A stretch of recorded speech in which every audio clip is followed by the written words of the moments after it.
Учитывая свободное волеизъявление осетинского и абхазского народов, руководствуясь положениями Устава ООН, Декларации 1970 года о принципах международного права, касающихся дружественных отношений между государствами, Хельсинским заключительным актом СБСЕ 1975 года, другими основополагающими международными документами, я подписал указы о признании Российской Федерации независимости Южной Осетии и независимости Абхазии.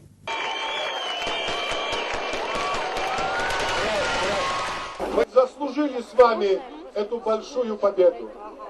Мы заслужили ее по праву, поскольку наш народ, наша нация, люди, живущие в Абхазии, всегда имели свою государственность.